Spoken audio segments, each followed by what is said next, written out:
మీరే చూశారు, నిన్న జగన్మోహన్ రెడ్డి గారు నెల్లూరుకి పర్యటనకు రావడం జరిగింది.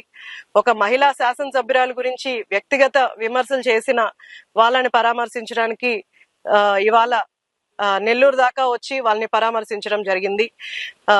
మీరే చూసుంటారు, ఆయన ప్రెస్ మీట్ లో అందరి ముందు ఆవిడ గురించి వ్యక్తిగత విమర్శలు ఎలా చేశారో దానికి మనం అందరం కూడా వ్యతిరేకిస్తూ ప్రెస్ మీట్లు కూడా పెట్టడం జరిగింది. అయినా కూడా ఒక మహిళని ఇలా మాట్లాడారు అని కూడా ఈరోజు జగన్మోహన్ రెడ్డి దాని గురించి ఒక్క మాట కూడా మాట్లాడకుండా ప్రసన్న కుమార్ రెడ్డి గారిని పరామర్శించడం ఎంతవరకు కరెక్టో వైసీపీ నాయకులకే తెలియాలి, వైసీపీ అధినేతకు తెలియాలి. ఎందుకంటే ఇంట్లో ఉన్న మహిళల మీదే కేసులు పెడుతూ వాళ్ళ మీదే కోర్టుకెక్కిన వ్యక్తికి పరాయి ఆడవాళ్ళ గురించి వాళ్ళ వ్యక్తిగత విమర్శలు చేసినా కూడా వాళ్ళు ఎలా బాధపడతారో అన్నది దాని గురించి తెలుసుకుంటారో అనుకోవడం కూడా అది మన తప్పే అవుతుంది. ఎందుకంటే ఇంట్లో ఆడవాళ్ళని గౌరవించలేని వాళ్ళని వాళ్ళు బయట ఆడవాళ్ళని కూడా గౌరవించలేకపోతారు.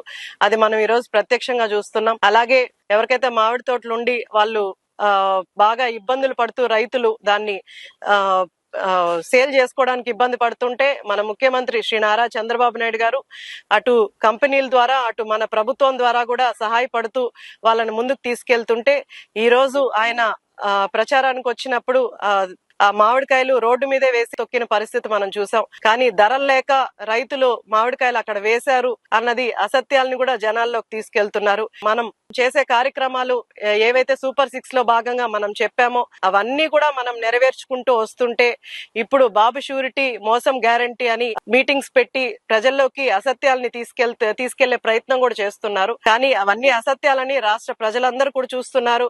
ఈ రోజు మనం సుపరిపాలనలో తొలి అడుగు కార్యక్రమానికి వెళ్తే ఎంతో మంది సంతోషంగా హర్షం వ్యక్తం చేస్తున్నారు.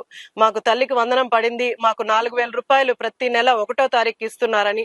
అలాగే ఇప్పుడు ఈ రోజు నుంచి కూడా మనం వితంతువులకు కూడా కొత్త పెన్షన్లు కూడా ఇవ్వడం జరిగింది. ఇలాంటివన్నీ కూడా ఒక్కొక్కటిగా మనం చేసుకుంటూ వస్తున్నాం. ఇంకా కూడా పెన్షన్లు అర్హులైన వాళ్ళందరికీ కూడా కొత్తగా మళ్ళీ జీవో వచ్చిన వెంటనే ఆన్లైన్ లో పెట్టి అందరికీ కూడా పెన్షన్లు పంపిణీ చేయడం జరుగుతుంది. ఇవాళ 1వ తారీఖు అవ్వడంలో మనము పెన్షన్ పంపిణీలు కూడా ఇరకంకి వెళ్లి అలాగే ఇక్కడ మన్నార్పోలు దగ్గర కూడా పెన్షన్లు పంపిణీ చేశాం.